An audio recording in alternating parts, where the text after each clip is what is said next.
di Republik Demokrasi ini pakai pasar berlapis. Bagaimana Bang DHL dengan kenapa Bang DHL cuma mikirin DHL dan Bang Egy saja? Bagaimana dengan kami?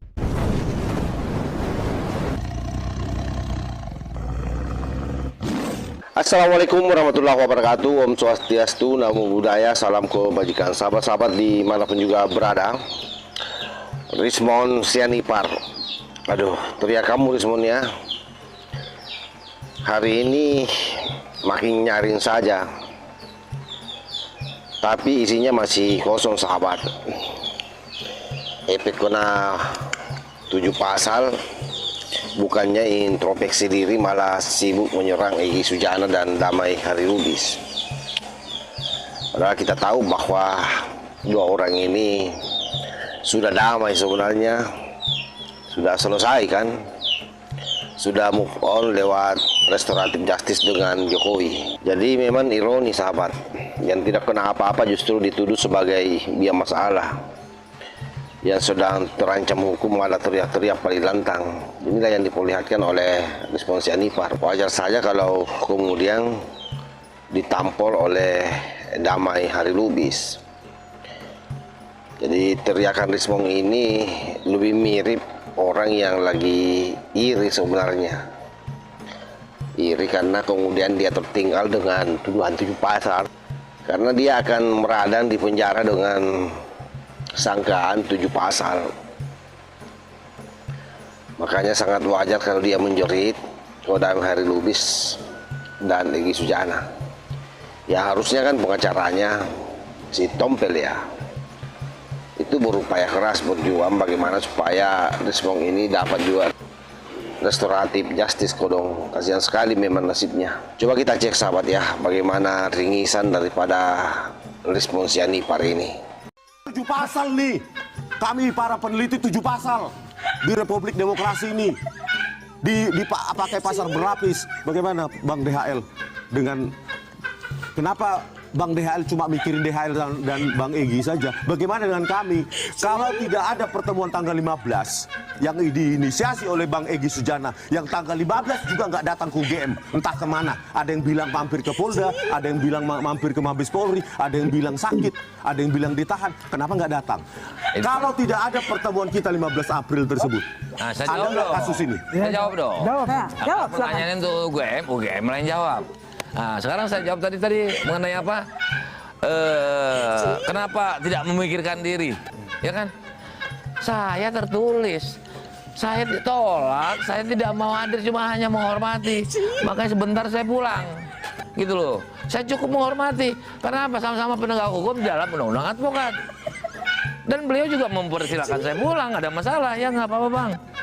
Gitu loh. Jadi jangan sampai kenapa dikasih diizinkan pulang, tidak hadir? Kan nanyanya bukan ke saya, ya kan gitu. Jadi melebar. Ya, saya juga maklum, karena beliau bukan pengacara. Harusnya pengacaranya juga ikut. Nggak perlu keluar ini ketika dia sudah konsultasi. Karena pengacaranya tentu pertanyaannya tidak akan keluar. Oke.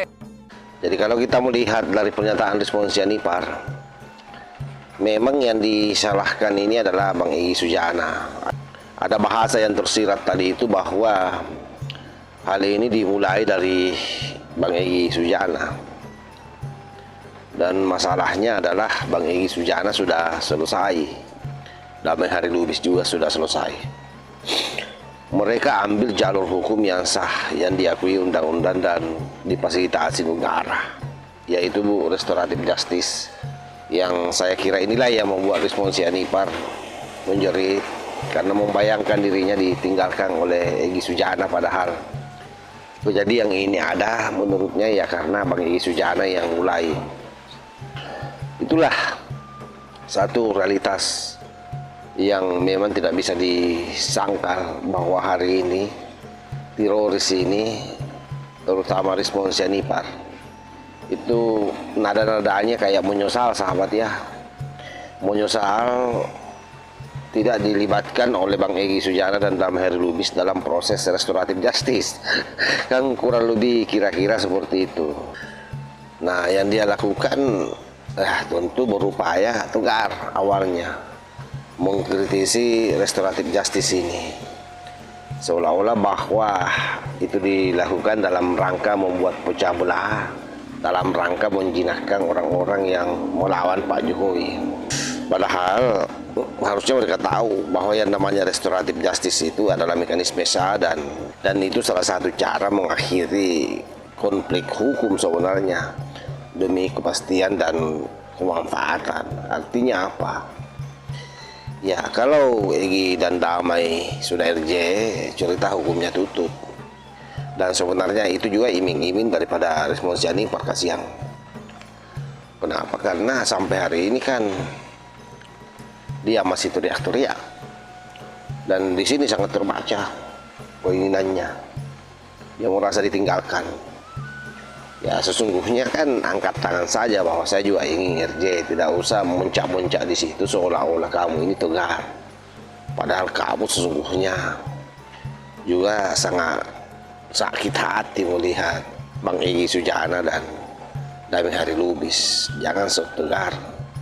Saya kira Pak Jokowi orang baik, dia akan memaafkan kamu. Jadi selama kamu memang layak untuk dimaafkan. Jadi Rismon, coba-coba saja Rismon, kamu ke Solo sana minta maaf ke Pak Jokowi. Kali aja kamu juga dimaafkan, lalu kemudian kamu mendapat kemudahan dan bisa restoratif justice, sekaligus bisa menyusul nanti SP3.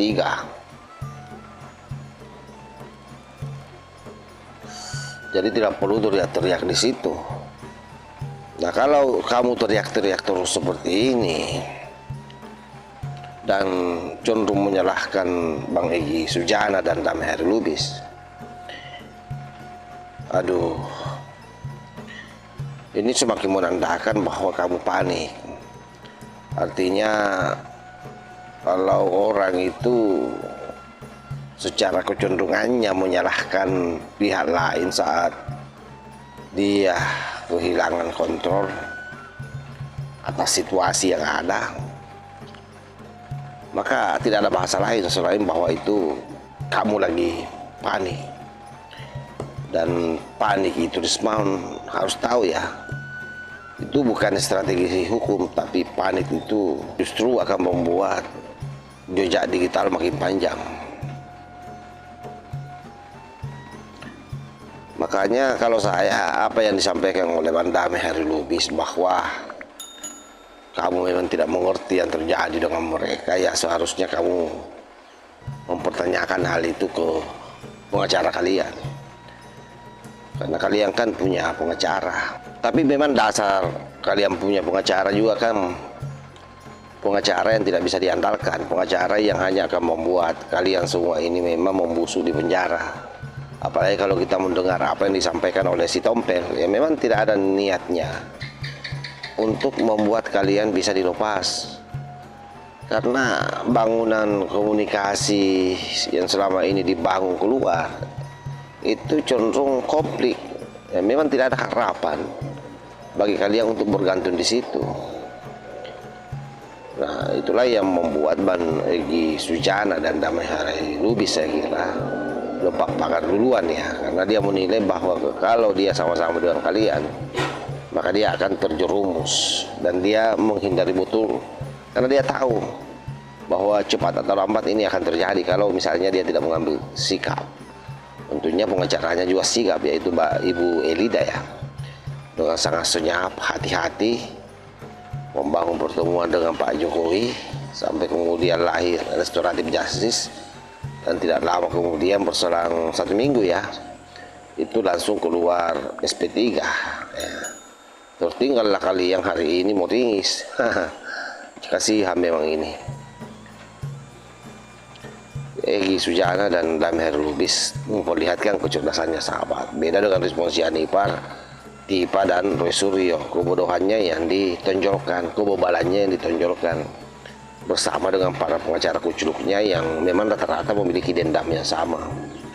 Sebutlah misalnya Khosinuddin dengan ormasnya yang dibukukan oleh Pak Jokowi. Sakit hati lah ada Refli Harun yang 2 kali jadi komisaris BUMN di 2 menteri yang berbeda.